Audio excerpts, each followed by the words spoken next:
Hi friends, स्वागत आहे तुमचं माझ्या एका छोट्याशा व्लॉगमध्ये. ॲक्च्युली मी आलेलो आहे सासरवाडीला अधिक महिन्यानिमित्त. आज आम्ही देवदर्शन करायला जाणार आहे. ऑफकोर्स इथं जवळपास म्हणजे नरसिंहवाडी हे जवळ आहे आणि या महिन्यामध्ये बरेच लोक देवदर्शन करतात आणि या महिन्यात जी गोष्ट कराल ती डबल होते असं म्हणतात, अधिक वाढते. आता परत 3 वर्षानंतर योग करणार. आता आज मी जाणार आहे कोल्हापूरला रिटर्न, पण रिटर्न जायच्या आधी आता आम्ही नरसिंहवाडीला जाऊन येणार आहे, देवदत्ताचं दर्शन घेणार आहे आणि तिथले जे काय वाईब्स असतील, तिथलं जे काय वातावरण आहे ते मी तुम्हाला शेअर करेन. अभिज्ञाला आम्ही घेऊन चाललेलो नाही कारण खूप ऊन आहे, ती झोपलेली आहे, त्यामुळे आम्ही दोघं जाऊन येतो. तिथलं जे काय आहे ते तुम्हाला मी शेअर करतो. चला बाय, आता आपण प्रवासाला जाऊया.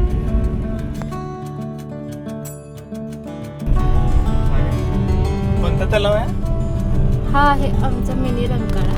नाही, याचं नाव काहीतरी आहे. कल्लेश्वर तलाव. हा आहे कल्लेश्वर तलाव. हा जो बघितला ना तुम्ही मागं, तो आहे कल्लेश्वर तलाव. हा शिरोळचा एक तलाव आहे प्रमुख आणि याचं आता पुष्पीकरण झालेलं आहे. बरेच लोक संध्याकाळचं येतात.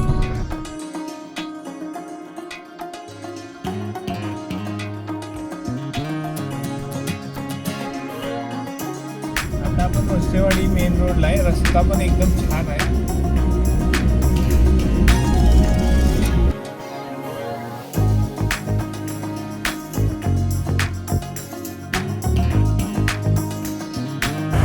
आम्ही आता पोचलेलो आहे नरसिंहवाडीपाशी आणि तुम्हाला मी दाखवतो. गाडी आपण लावलेली आहे इथं. पार्किंग फुल असल्यामुळे बाहेर गाडी लावलेली आहे. चला आता मी तुम्हाला दाखवतो पुढे.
दर्शन घेतलेलं आहे आणि आता आम्ही चाललेलो आहे घरी.